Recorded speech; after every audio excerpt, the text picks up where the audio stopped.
Welcome to the Jeremiah Show. There is nothing that makes me miss childhood or feel more nostalgic than Hot Wheels. In fact, I still have a belly rash from those cherished hours that I spent lying on the carpet, building orange roads, offshoots, and loop-de-loops for my Mattel Hot Wheels, or building a Grand Canyon with the couch cushions. But sadly, all things must end. And that inevitable day came when childhood ended for me and for my friends. Silently, collectively, knowingly, we've all packed up our Hot Wheels and we put them away forever. It was no longer cool to play with them like we were children. And by that time, of course, I had collected hundreds of them. My favorite were the muscle cars. My very favorite was a Trans Am, like the one Smokey drove in Smokey and the Bandit, which at that time was my favorite movie. Then I collected a few dozen semis, like the character Snowman, Eastbound and Down, performer and actor Jerry Reed. His big semi truck had a load of Coors beer on it. Then I collected maybe 50 police cars, maybe 100. I had a lot of police cars, and they would chase Smokey down around my living room. And those were pretty good times. But when I was in high school, I went to Priest River Lamana High, which is right up at the tip of Idaho, up near Canada and the Canadian border. And every red-blooded American boy had a muscle car in that town. Saturday nights, Friday nights, they would drive from one end of the town to the other, doing a loop. I was the only one that didn't have a muscle car. And coming from California, I had a Volkswagen Rabbit. But I desperately wanted a Camaro or a Dodge Charger. I worked all summer mowing the greens on the golf course, but I never quite saved enough to buy one of these muscle cars. I did come close once with a Dodge Charger. It had these huge back wheels, like almost like a drag race car, but it actually broke down on my test drive with the owner. So it wasn't meant to be, I guess. And sadly, all dreams must end. A few weeks ago, I was stopped at a red light. I was hot, irritated. The window was down. I was daydreaming a bit, half asleep at the wheel. And then I heard it, the unmistakable low rumble and the idle of a muscle car. And I smelled it first, to tell the truth. And you know what that smell I'm talking about, of pure gasoline burning in a muscle car? There's nothing like it.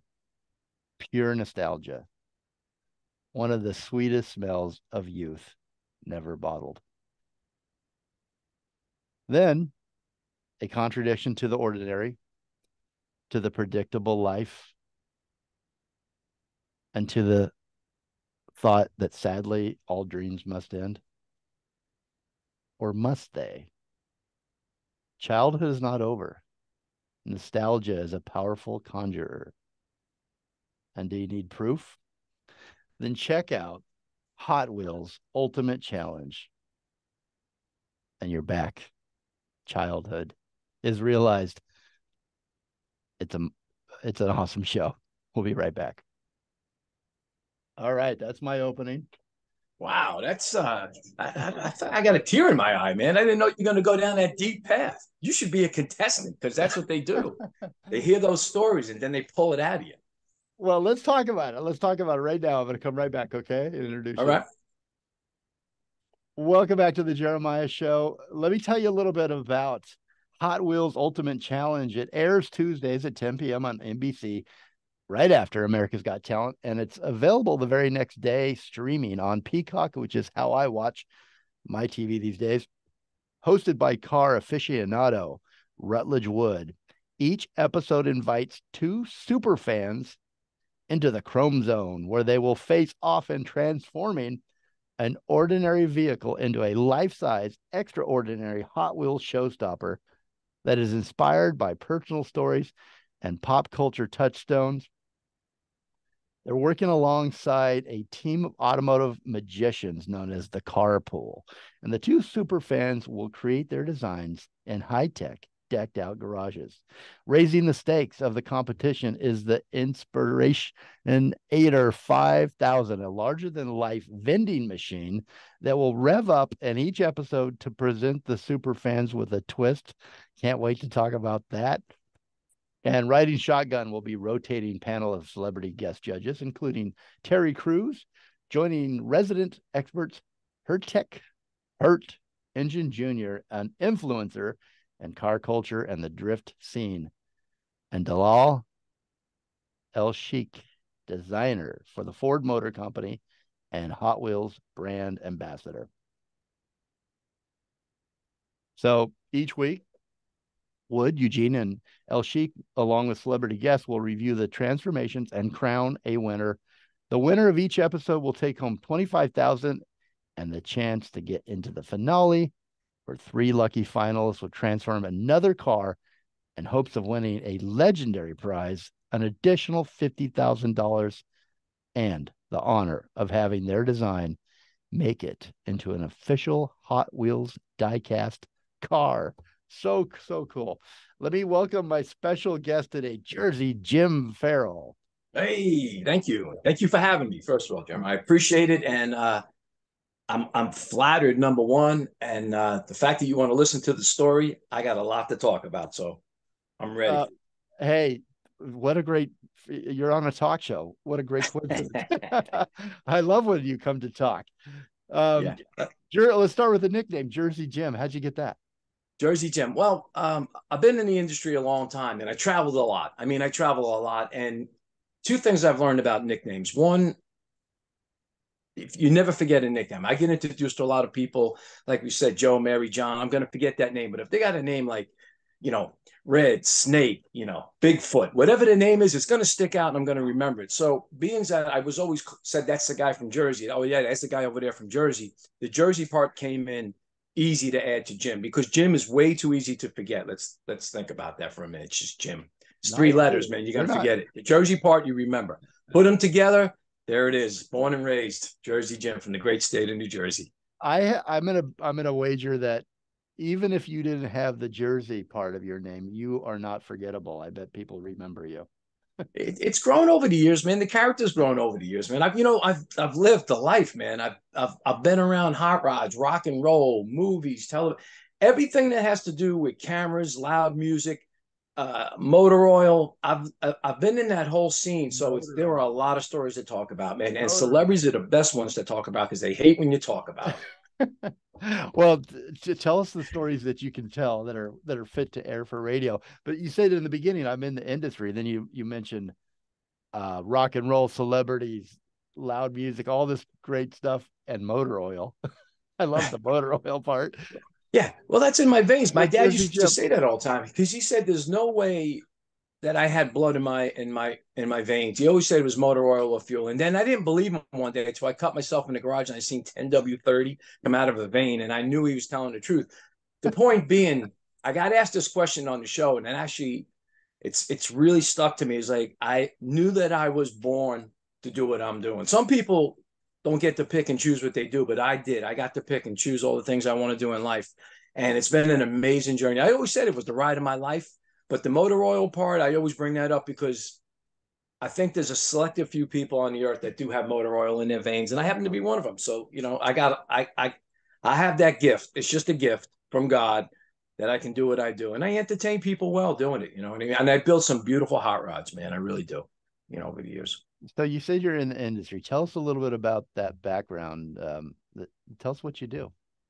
Right now, even though I still build custom cars, it's really not my full-time job. What we do is we build custom vans, utility vehicles, and we supply New York City, all of New Jersey, and Maryland with all their emergency equipment and utility vehicles. It's all built here in Lakewood, New Jersey.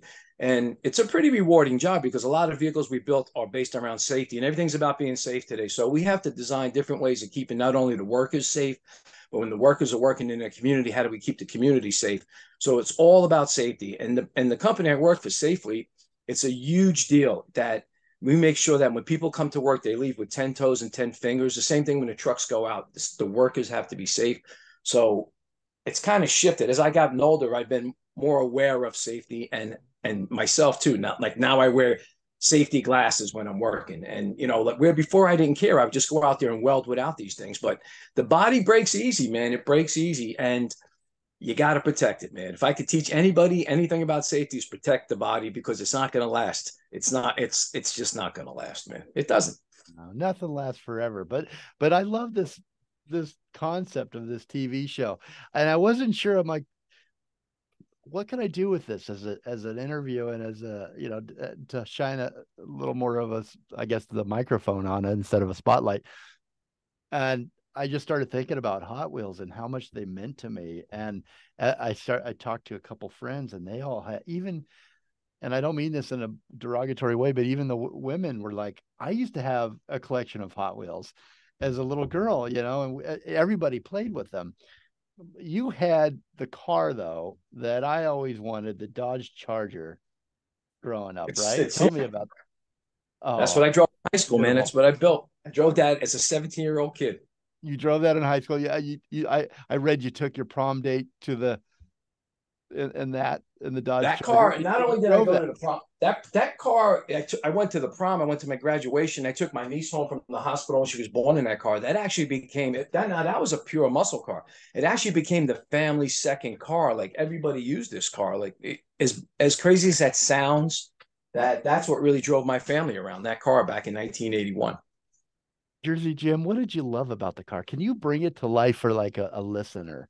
What it smelled like? Like I remember, I think I know what that car smelled like. Those seats and that foam inside the seats, and that, I mean, everything about it uh it has a powerful, a muscle car like that has, and I've been in a few of those Dodge Chargers. It has this, each one has their particular scent in a good way, and from the gasoline to the oil to the way the engine runs to the, I mean, bring it to life for us, what you love You're getting about me the excited. car. I'm going to tell you something that's going to blow your mind. So when I got to Hot Wheels, and what they did was, the whole beginning part of the show was they're going to find the car or recreate the car that's in your memory, right? So they actually built a 69 Charger that looked exactly like the one I drove in high school. Now, this car didn't look like this when I got it. Obviously, it was a wreck. But the one thing that stood out was the smell of the car. When I got inside that car, that's a 43-year-old smell. That when I got back in that car, it smelled exactly the way it did when I remember. My memory pulled it in from 40 years ago, the same smell. It's so funny you touched on that, because that was a big part of the hot rod, was getting in it. It's not a dirty smell. It's just the smell, the carpet smell, the interior smell, the headliner smell, the old vinyl smell. That's what, and even smelled like 8-tracks. 8-tracks had a smell to them, right? Exactly. The car Like the smelled exactly magnetic like tape that when I and got in it. yeah, and the speakers, everything in it. You probably had a great sound system that you put in, um and there's just nothing like it. When you know what we're talking about, right? And so you had that flashback. It's a flashback. Like when I mentioned in the opening, the gasoline from a muscle car is different than the gasoline coming from anything built after the Yeah, yeah. 70s, right? Like there's that pure, almost, I don't know, a dinosaur smell. It's like this, it's a different, oh my God. It's like, to me, it's beautiful. And I know that that sounds weird. It is, but it's the sound too. Like I'll tell you, the truck I drive every day. I actually tell you, like I said, as you get older, right, the body breaks. I can't take the loudness like I used to. Like the truck I drive every day is so loud. When I start in the morning, I enjoy waking the neighbors up. But when I come home, my wife knows I'm coming in home. Check this out. The kids know I'm coming home, so they get themselves ready, right? They act like they're straightening the house up because they can hear my truck. But here's the coolest part. I got a koi pond in the back. The fish know when I come, because when I go to the backyard, they all come. They're at the top already, because they can hear that truck drive and land in the driveway. You know what I mean? Like that, everybody knows from the old sound, and you can't get that sound today. It's an old sounding muffler that makes that sound, but everybody knows it. It's funny.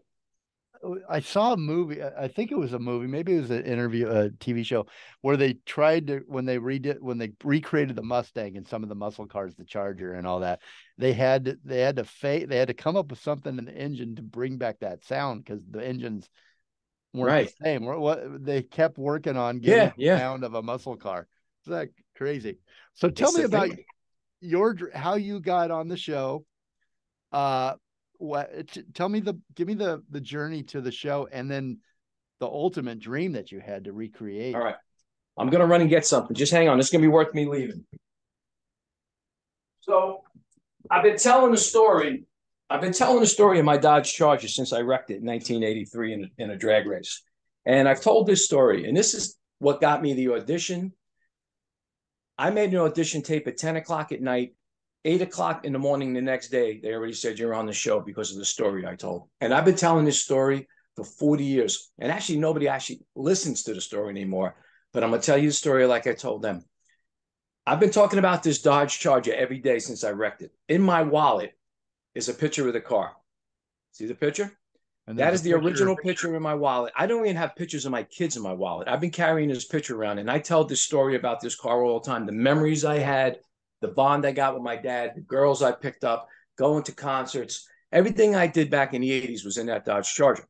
Now, the cool part was that everybody got tired of hearing the story. So when Hot Wheels sent an audition out and asked if you have an interesting story about a car from your past, it was like they wrote this show about me. And this is the coolest part. So when I told the story, and I told it more lengthy than I'm telling you now, I talked about the car and the memories I shared in this car and the things I did in this car and the places. It took me to places I never thought I would visit. It actually started to give me my personality because it just made me a little bit cooler, right? I grew my hair longer. Like everything was cool about the car. The car was rock and roll. So I told NBC about this, and whoever was watching the audition tapes immediately, now 10 o'clock at night Eastern time, to notify me at 8 o'clock the next morning Eastern time. That means that they sent that email out at what, like 4 or 5 in the morning. Mm-hmm. You're on, you're in, because the story was so fascinating. And I actually did help write the show in a way because they really only had a concept of the show. They didn't know how emotionally attached people get to a car from their past. Mm-hmm. This car I talk about almost every day. There's a story in this car that I still can share with people at work, grocery stores, anywhere I go. If I see another car show, I say I had a Charger. So I've been telling stories about this car so long. It was worthy to be on television. I always knew it would. It took me 43 years to get the story told. That's why I got so emotional on the TV show because I'm so emotionally attached to the story. I've told this story so much. It's such a true story that I've never told it different. It's always been the same story. It's the same story. Nothing's fabricated. So I love telling the story, but I'm so attached to it. It's become my life. In my house, everywhere there are pictures of this car all over this house. Imagine that. After 43 years. That's nuts, right? A car.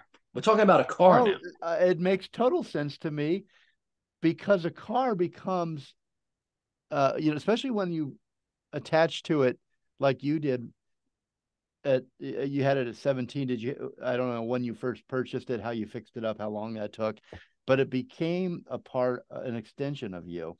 And then you had memories, your family was the second car, and you went to the prom, and there you probably took your wife out on dates and children Everywhere. in the back seat, and it became a part of your life as much as a family member. So no, it doesn't.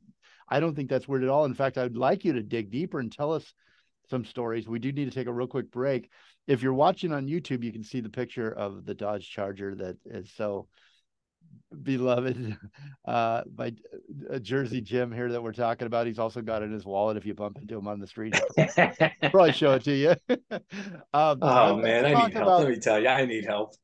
No, I love the connection, and I want to hear more of the stories when we get back, for sure. But let me ask this real quick question before we go to break. Did you have when you had Hot Wheels? What did you have a Dodge Charger? Was it always something that you loved, or was it something that you fell in love with after you discovered the car in your teen years? Or what It's kind of Hot Wheels did you have at that all time? right, great story. So you touch into a lot of awesome details that I wish they would have showed on the television show. I wish there was a second show so I can talk about this stuff because, and it's glad you're the first one who's asked these cool questions. Is that Hot Wheels came out in 1968, right? So I'm 5 years old when Hot Wheels come out. So that's about the time you start playing with Hot Wheels. So my dad bought me my first Hot Wheels, and I still have my original Hot Wheels he bought from 1968. I still have to this day. He gave them to me about 25 years ago. He had them in his attic. So my first connection to cars was really Hot Wheels. I didn't really, I knew about cars. I mean, I was only a little kid, but the Hot Wheels, but what Hot Wheels taught me was they were so unique and so different. And the first one I got was Twin Mill, and Twin Mill had two motors in it. And I'm saying to myself, there's a car with two motors. So Hot Wheels taught me to think outside the box, which led me to be a custom car builder because they put things on cars that normally wouldn't be on cars. You know what I mean? The Red Baron car was a helmet, right? Remember, it was a Yeah. German Uh-huh. helmet with a big Yeah. motor on. I still have my original one. So it actually taught me to think outside the box, and it showed me that your imagination can run wild when you're building a car. So to transform that to a life-size Hot Wheel was always my dream. Building the car, the inspiration was a Hot Wheel because I just loved cars, and Hot Wheels was the only cars I knew to love at the time before I had a car, you know? Did you know I'm looking actually at a fact about the Hot Wheels. Darth Vader is the best-selling Hot Wheels character car. Is that's not the helmet you're talking about, though, the helmet car. Look up The the Red Baron. The it's a Red red Baron Baron. Hot Wheels came out in 1968. It's a red line. They call them red lines. They have the tires instead of white walls are red. Right, they're Look out red, the Red right? Baron. Yeah, it's I always thought it was the coolest Hot Wheel ever made, man. I mean, just it's a That's so cool helmet. that you still have them. I wish I had mine. Yeah, I and don't and have. there's no value to them. Like I would never sell them to make money. They're just like when I look at them, I'm like, I can't believe like I've held on to this for 50 something years. You know, I mean, you can't get rid of it at that point. You can't. No. All right, we're gonna come right back. We're with Jerzey Jim, and he's in New Jersey tonight with us. Thanks for joining us, Jerzey Jim.